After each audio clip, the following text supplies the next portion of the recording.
Buster, this little dinosaur, was found in the 1970s by a geologist named Kenny Larson. He was up in sort of northern BC along the Sustut River, which doesn't really have any super close landmarks near it, but it is about an hour's flight north of Smithers. And he was out there prospecting for economically viable minerals like uranium and thorium, along what was at the time the in construction Dease Lake extension of the BC rail line.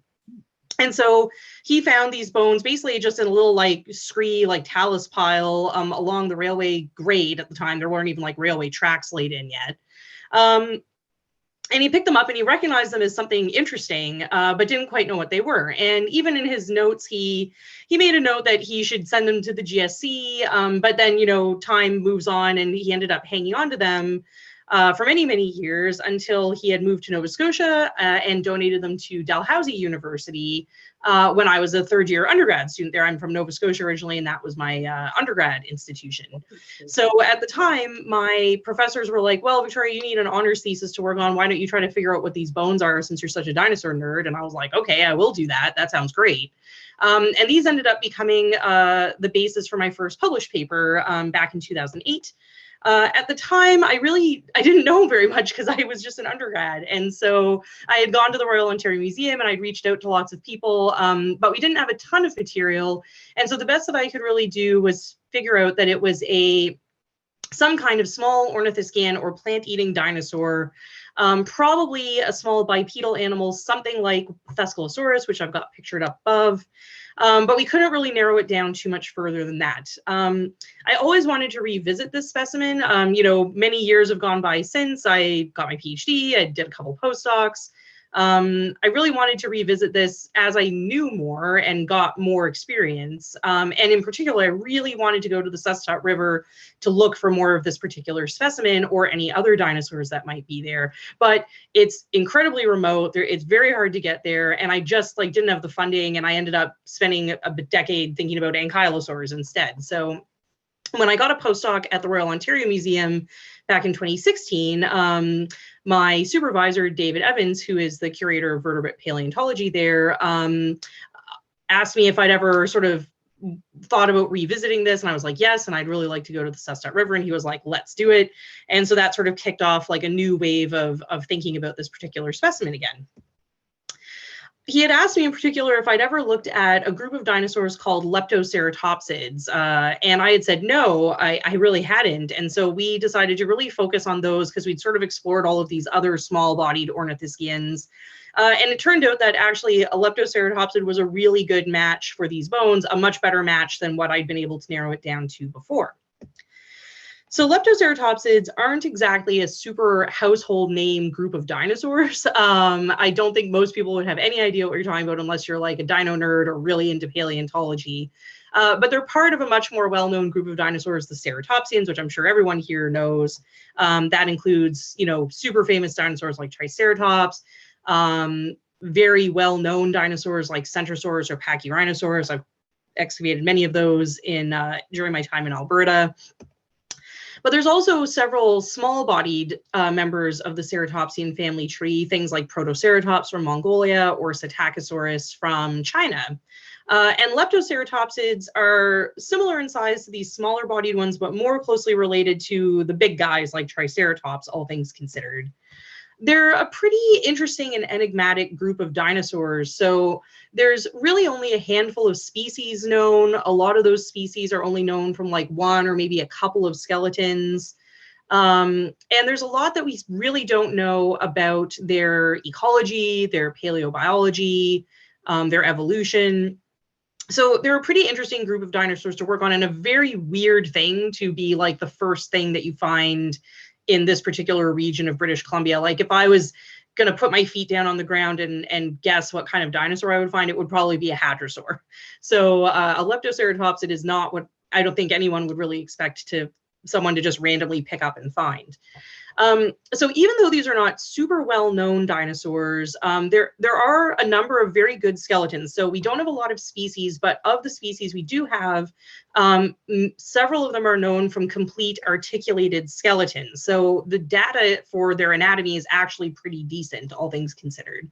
So leptoceratopsids are relatively small. They're kind of in the sort of sheep size of dinosaurs, so not tiny, but not big. They don't ever have a big frill like Triceratops, and they don't have horns on their face, but they've got that parrot-like beak, and they've got a very, very deep, powerful jaw, a short tail, and it's a little bit debatable whether or not they usually walked on 4 legs or 2 legs. They might have been able to switch between. So this little set of bones that's now reposited at the Royal BC Museum, it's our BCM P900 in our collection. Instead of being a small like bipedal ornithischian, we now think it's a leptoceratopsid. We've got parts of the hind limb and the feet, part of one of the arms, and parts of both shoulder blades. So we don't have a whole lot of bones, but what we have was enough to help us figure out that it was this new species, which we named Ferrosaurus sustatensis, which means the iron lizard from the Sustut River. And that's in reference to it being found along what would become the railway line up along the Sustut River. And so this was published in PeerJ back in 2019. It's open access, so you can go and read it if you feel inclined to read a whole bunch of very technical anatomical descriptions. So how do we figure out that it was a new species, even though we didn't really have a whole lot of it? Well, one of the things that's really helpful about leptoceratopsids is that most of them are known from really good foot material, and we had articulated toes. So that actually became really helpful for figuring out it was a leptoceratopsid and that it was a new species. So this is me having a lot of fun with feet and hands at the Museum of the Rockies. I've got the foot of Montanoceratops and the hand of Montanoceratops to the right, and then Cerasinops, another leptoceratopsid, to the left. And I also went to places like the Children's Museum of Indianapolis and the Canadian Museum of Nature and looked at a whole bunch of specimens there. Yeah, and like I said, really lucky to have these articulated skeletons. It means I was able to take measurements and feel pretty confident about proportion differences, that we're not sort of looking at mixed up individuals. I basically just took lots of photographs and notes and sketches and measurements, and then got back and compared with what we had for Buster. So one of the things that ended up being one of the sort of diagnostic characters for Ferrosaurus was actually looking at the proportions of the toes of the feet. So Ferrosaurus has articulated toe bones and actually an articulated tibia fibula, which suggests that it probably was a complete skeleton in the ground before it got like exploded or dug up during the construction of the railway line. In most dinosaurs and in most leptoceratopsids, these individual knuckle bones, the phalanges, decrease in length as you go towards the claw. But in Ferrosaurus, they actually stay about the same length, which is a really subtle feature, but it was really consistent that, you know, in both of the 2 toes we have preserved, those 2 phalanges are about the same length, and in every other leptoceratopsid, they get smaller. So I don't know what the biological significance of that is, but it's something that if we found another skeleton, we would be able to tell whether or not it was Ferrosaurus if we had the feet preserved. So that made it diagnostic. We also had some differences in the proportions of the ulna, so one of the arm bones, and the radius. So the 2 arm bones seem to be kind of short compared to what we have preserved with the tibia. And the ulna also had a morphology that was only found in a few leptoceratopsids and not in all of them. So we had sort of a unique combination of characters and a couple of unique characters that let us identify this fragmentary specimen. So that was pretty fun. So where did Ferrosaurus come from? I've talked a bit about the, you know, what it looks like and how we figured out it was a new species, but let's take a little bit more of a deep dive into Ferrosaurus and the Sustut Basin. So the Sustut Basin is this actually quite huge Cretaceous terrestrial basin located in the northern part of the province. It's kind of divided up into these 2 skinny, long basins. It's about 2,000 meters of sediment all told, so it's actually quite extensive. There are 2 named formations, the Upper Brothers Peak Formation and the Lower Tango Creek Formation. The age constraints are not great, unfortunately, on either of these formations, but the Tango Creek Formation may be as old as Barremian in the early Cretaceous, and the Brothers Peak Formation might go into the Paleocene, but it at least certainly goes into the Maastrichtian at the end of the Cretaceous. So this is a lot of Cretaceous sediment in the province that has the potential to preserve dinosaur fossils, right? Like our province isn't really somewhere that a lot of people think of as a great place to find dinosaur bones, even though we have amazing dinosaur footprint localities. But this is a really promising area, especially given that a dinosaur skeleton was basically found completely randomly back in the 1970s. So I was kind of hoping that, you know, with a little bit more targeted sort of deliberate collecting, that maybe we can turn up some more things. And in particular, I really wanted to go back to the Sustot River, and I wanted to see if we could find more of Buster, or if we could find friends for Buster or food for Buster or anything like that. So in 2017, while I was at the Royal Ontario Museum, I was really, really fortunate to get some funding from the National Geographic Society and the Dinosaur Research Institute to do a short expedition up to the area where Kenny Larson had found the bones back in 1971. This was a lot of fun. I went there with David Evans from the ROM and his two students, Jade Simon and Tom Cullen. Jade is still a PhD student with David, and Tom is now in Ottawa doing an NSERC postdoc. One of the things that was really lucky was that Kenny Larson had kept very, very good field notes. Considering that this was not the main reason he was out there, there were good field notes about where he was and where he found these bones. In 2005, when I started working on this project, I was able to meet with him several times and interview him. And he had a very good recollection of where he had found those because it was just such a weird occurrence.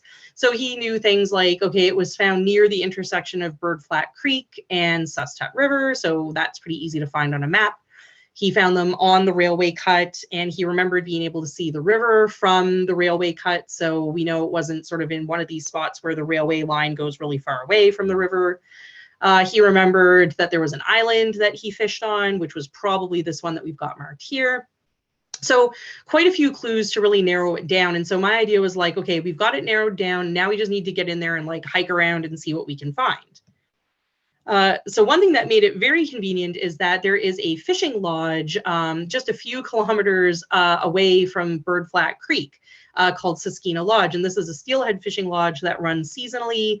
And they were really open to us staying there. We basically went sort of like a week or two before their normal tourist season. And it was a great place to be able to stay. Super lucky that it was there. They were really generous and took us out on their jet boat and let us use their little ATV to get around. And it really made a big difference for being able to cover more area while we were up there. So one issue that we did run into is that, of course, the BC rail line, the Dease Lake extension, was never completed. And although track was laid in this area, it's been abandoned for a very long time. So trains never really regularly ran up there. And nothing has run there since about 2005, 2010, as far as I understand it. So it's basically getting reclaimed.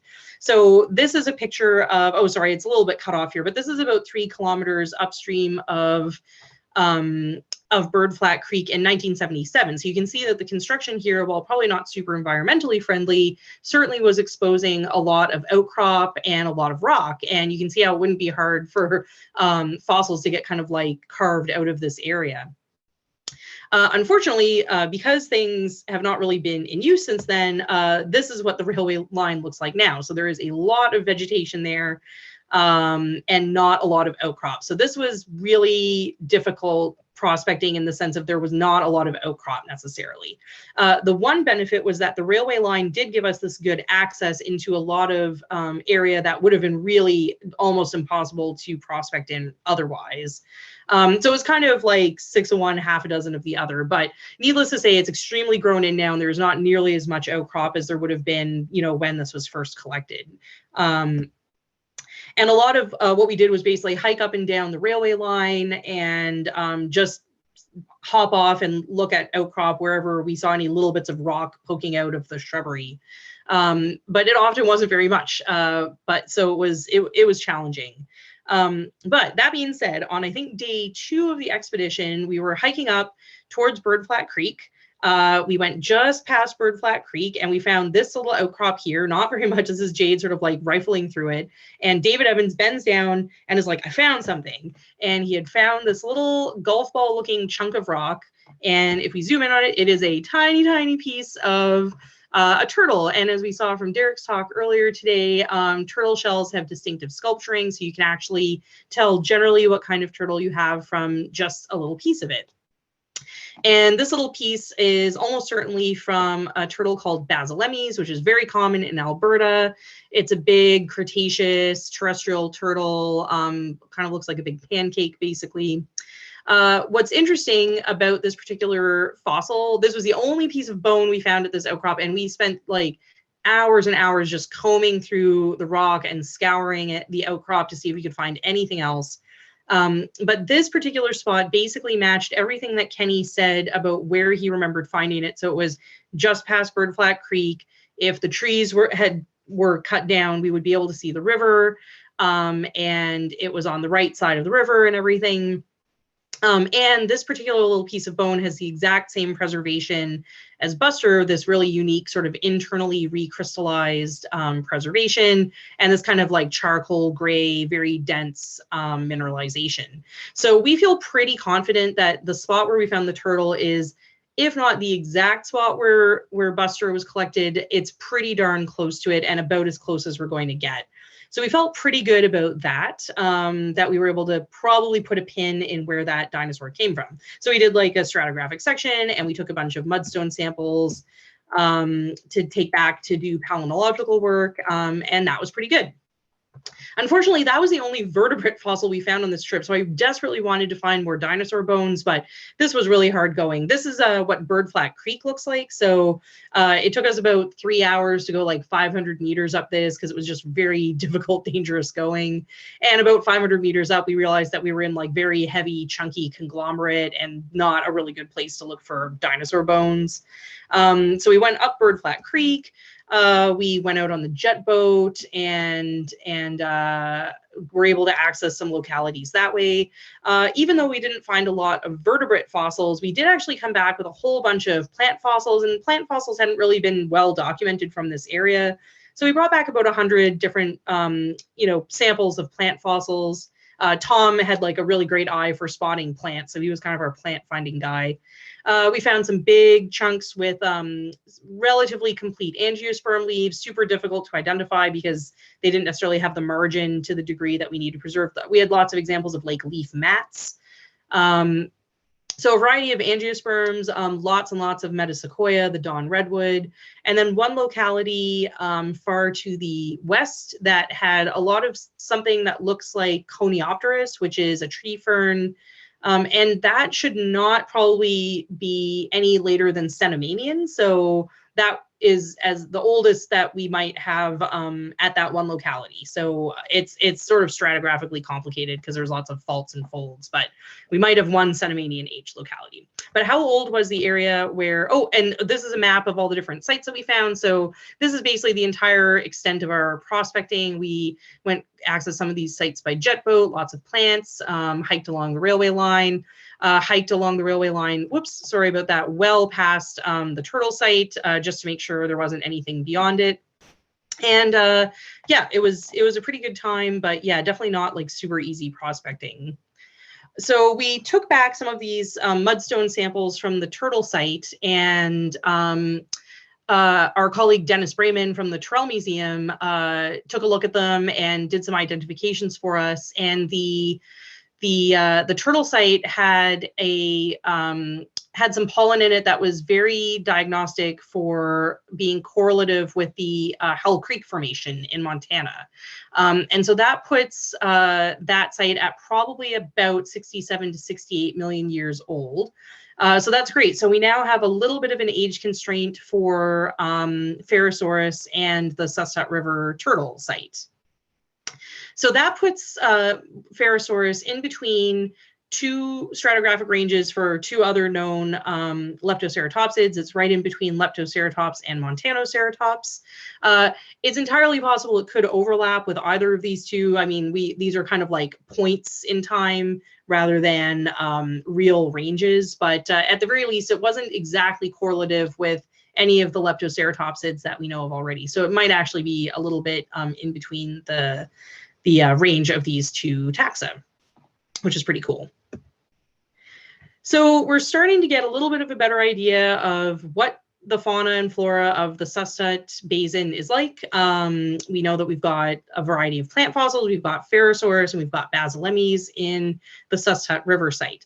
But that is just one tiny point in this huge basin, and not particularly easygoing trying to find stuff along these like very forested river valleys up in that area.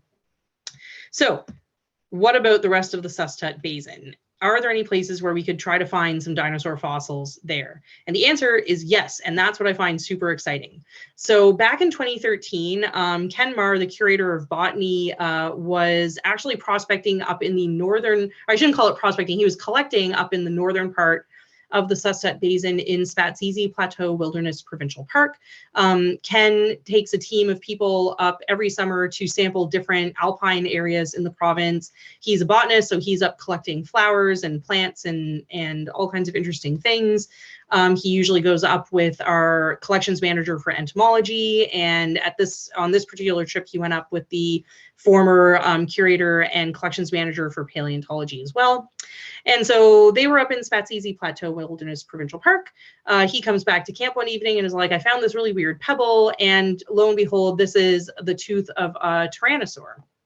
We can tell it's a tyrannosaur because theropod teeth have very distinctive denticles. So the little serrations that are on the cutting edge of the tooth vary in shape between different species.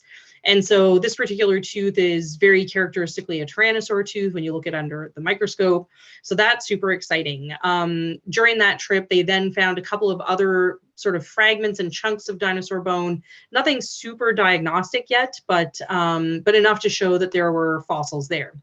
So I moved to British Columbia and take up a position at the Royal BC Museum in 2018. And I'm like, that's where I want to go. I want to go up to Spatsizi Plateau, and that seems super promising. So what they had found back in 2013, we've got this tyrannosaur tooth from one site, and then possibly a big ornithischian limb shaft, maybe part of a crocodilian mandible from a second site. So all very promising and very exciting. So 2019, my first field season at the museum, and we decide that we are going up to Spatsizi Plateau, which was great. So this was a very small crew because it's helicopter access only up here, so it becomes really expensive to get up there. I was joined by my friend Tom again and Jacqueline Richmond, who was the collections manager at the time for the museum. And we had a great time. We were intending to spend about 2 weeks up there. One thing that's wonderful about Spatsizi Plateau is there are no trees. We're up above the tree line, and so there's just tons more outcrop exposed and just a lot easier to find things. Still kind of tough hiking around. You're a little bit at altitude, and you still have to cover a lot of ground, but much, much easier than Sustut River, and much more potential for finding things. So we started out at one site, which is sort of a ridge north of a fishing camp called Highland Post. We hiked around for about 4 days there. We were going to split our time between 2 different sites. And unfortunately, we just weren't finding a whole lot in this area. We found tons of examples of fossil wood. You might notice that this fossil wood is in this just absolutely like gigantic conglomerate. This does not seem like a good way to find dinosaur bones because it's probably too high energy, or at the very least, like it's going to be really hard to spot bones in this. So we found lots of wood, but we weren't really finding any bones. We did find the occasional leaf fossil in what looks like possibly a tuff. So there are tuff layers interspersed in this region of the Sustut Basin. So we found a couple of leaves in it, which was quite interesting. But we really weren't having a lot of luck finding bones or teeth or anything. We did have a lot of fun, though. I mean, it was a really great time. You know, we're basically just dropped off by helicopter with all of our food and, you know, tablets for treating the water and everything. So a real sort of wilderness experience. We had fun. This was my first time seeing like caribou and wolves in the wild, so that was pretty cool. So we were having a great time, but after a couple of days of not finding too much stuff, we were like, well, maybe we'll call the helicopter and see if they can take us to the second site a day early, rather than spending another day in this horrible conglomerate. So we did. This is our second site on Tamayas Mountain. Again, lots of really great outcrop, this great wall back along here. So we moved sites. We had this beautiful sunny day. We spent, you know, by the time we got our camp set up, we decided we'd hike over to that wall in the back and just start making our way along it and see what we could find. And within about, and just so as a close-up, this is much better. I mean, this is still really hard going and really somewhat treacherous hillside, but there's just so much rock here, so much potential for finding things. And I think it only took us about an hour before Jacqueline was like, I found something, and then everyone was finding things, and it was super exciting. This is a big rib that has seen better days, but here's the rib head. You can kind of make out a sort of impression and then leftover remnant bones straight, sort of heading all the way along here. This is a big rib. This is probably from like a big duck-billed dinosaur, or maybe a tyrannosaur. It's really hard to tell from it being so eroded, but this is for sure a big dinosaur bone. We didn't collect this. We didn't really bring equipment for cutting down these big, heavy boulders. So we only brought back some smaller hand samples with us, but it was still pretty exciting. You know, it was just really cool to be, you know, sitting there like turning over rocks and finding little bits of bone. And yeah, we just had a really great time that afternoon. So we had a wonderful afternoon, finding lots of interesting things, finding some stuff that we were like, okay, we'll need to bring back some heavier equipment next year so that we can really collect this properly. But we were looking forward to another 3 days of prospecting. So unfortunately, overnight that night, it started to rain pretty hard, and we didn't really want to get like soaked and cold and potentially slip on this very slippery slope. So we decided to not go out the next day. This was a Friday evening. Saturday, it rained and rained and rained. And overnight on Saturday night, the temperature dropped. Here was our rain coming in, which was not ideal. And overnight on Saturday, the temperature dropped. And on Sunday morning, we woke up to extremely snowy camp, which was not ideal. And this is the boss tent. The orange tent was my tent. Jacqueline and Tom's tents started to collapse under the snow because it was so wet and heavy. So we spent all of Sunday with the three of us in my two-person tent. So it was quite cozy and quite interesting. It snowed all of Sunday, and it was still snowing a little bit on Monday morning when we were finally able to call the helicopter to come get us because there was a break in the clouds for long enough to basically come and rescue us. We were fine, but it was definitely not somewhere we wanted to stay a whole lot longer.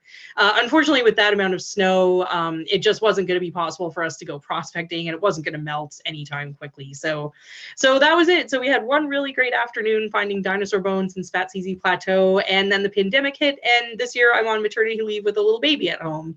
So I'm very excited to get back out there next year and hopefully keep looking for more fossils. Oh, this is just to give you a sense of how snowy it was when we finally like left with the helicopter. Yeah, so really this is just how fieldwork goes sometimes, but we're definitely excited to get back there next year, and now we know where to go. We know that we're going to need to bring some heavier equipment with us, and I'm really hoping we can find some more diagnostic material and bring it back to the museum with us. Okay, so that's been a really fun, like, here's my friend Buster, and here's a travelogue of our trips that we've gone to go look for more dinosaur bones. But who cares? What's the point of all of this? Well, I mean, I think it's pretty fun to find new fossils in new areas, to find new species, to understand the biodiversity of an area where you just didn't know it at all before. I think that's actually pretty worthwhile on its own. But I do think that there's some extra layers to why the Sustut Basin is particularly interesting in British Columbia. So the Sustut Basin is located pretty far north today in the province, but as we all keep mentioning, you know, BC is weird, and most of the things that are far north now were much further south before. So depending on what papers you read and who is calculating it, the Sustut Basin could have been as far south as sort of like, you know, southern Montana, maybe a little bit further north, but basically at least sort of like southern Alberta, like, much more south than it was today, which is interesting. So these aren't really northern dinosaurs, but these are still very western dinosaurs for North America. And they're on the other side of the Cordillera, which is significant because there's not a lot of sites like that. There's not a lot of intermontane basin dinosaurs. Most dinosaurs that have been found at this particular time, so we're looking at sort of like late Campanian to late Maastrichtian dinosaurs in Canada and the United States. Most of them are found along the Western Interior Seaway as it's kind of expanding and contracting over that time. So we've got lots of stuff in Alberta, Saskatchewan, Montana, but not a lot of things on the other side of the mountains. Most of these habitats are somewhat similar to Louisiana, or Florida today, so these kind of cypress swamps and coastal lowlands. But where Buster was living was not necessarily alpine, but it was in these intermontane sort of mountain valleys. So there were rising mountains on either side, the kind of narrow north-south basins. Depending on the timing, there may have been ocean open at the northern end of the basin. So quite a different environment compared to most of what we know about dinosaurs in North America at that time period. What else is kind of cool is that this particular time, 67, 68 million years ago in North America is when we get a lot of these like classic iconic dinosaurs. So this is the time period that Tyrannosaurus is alive, Ankylosaurus, Pachycephalosaurus, Triceratops. And, we know a lot about the Hell Creek ecosystem. We know a lot about the ecosystems of these very last dinosaurs. These are the dinosaurs that are alive when a very bad day happens and a big asteroid hits, and that's the end of the non-avian dinosaurs. But almost everything we know about the extinction of the dinosaurs is basically from the Hell Creek formation and its equivalents, different named, but functionally the same formation in Alberta, Montana, South Dakota. And so we basically know a lot about the lead up to the extinction in one ecosystem. And now we've got an opportunity to sample a slightly different ecosystem. What were the dinosaurs like on the other side of the mountains? Can we use this basin to help answer questions about, diversity dynamics? So like, were dinosaurs flourishing right before the asteroid impact? Were they on the decline? These are the sorts of things that people spend a lot of time arguing about, and we really don't have a lot of data points to contribute to it. So it's going to be a while before we have that level of data, but this is the sort of thing that we can answer by exploration and study of the Susset Basin potentially. I should also add that the Spatsizi Plateau for localities don't seem to be in the same formation as the Sustut River site. So the Sustut River site seems to be Tango Creek Formation, which is under the Brothers Peak Formation. But the Spatsizi Plateau sites seem to be more consistent with descriptions of the Brothers Peak Formation. So there's not a whole lot of time left after 67 to 68 million years to still have dinosaurs. That's within the last million or 2 years of the dinosaur era. And so it's going to be pretty interesting to see what actually we find in the Spatsizi Plateau sites. Will we find Ferrosaurus there? Will we find other dinosaurs? And, are the dinosaurs living in the Susset Basin different from those in, coastal North America? Or do we have any overlap? Could we find T-Rex or Triceratops in the province? Or are they going to be all different dinosaurs like Ferrosaurus? So those are a whole bunch of interesting questions that we still have to answer. And the only way we can really do that is by exploring and looking for more fossils. And that's what I hope to do. So that basically wraps up this, but I do want to just end by plugging student research at the Royal BC Museum, especially as we start to open up post-COVID, which is great. So I take on graduate students, but in particular, I'm able to supervise undergraduate honors thesis, directed studies, or NSERC USRA projects through my adjunct position in the School of Earth and Ocean Sciences at UVic. So if you or anyone you know is looking for some upper year research projects, we've got some really interesting ones, and they aren't necessarily about dinosaurs. Over the last 2 years, I've had some really great students muddling through the pandemic with me. Alexis Bazinet on the left, she was looking at fossil feathers from our Maccabee collection, looking at what we can learn about them, and did that all remotely during the pandemic when we weren't allowed to have anyone on site, including myself.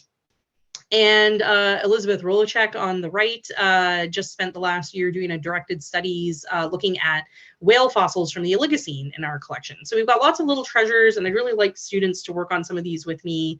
And yeah, just sort of reveal some more things about our collection together, which I think will be a lot of fun. So I'll just leave that out there. Please get in touch with me. I'm on mat leave, so please contact me at my personal email address until the end of the year, or you can contact me on Twitter at Victoria Arbor if you want to get in touch. And that goes for if you have any questions after this talk as well. So thanks so much for inviting me to be the keynote. And I think we've got time for questions, and I'm happy to answer any questions. And thanks for flagging the screen sharing issue with me. And I'll leave it there. Thanks so much. And I'll just leave this acknowledgement screen up for a moment while I get myself organized here.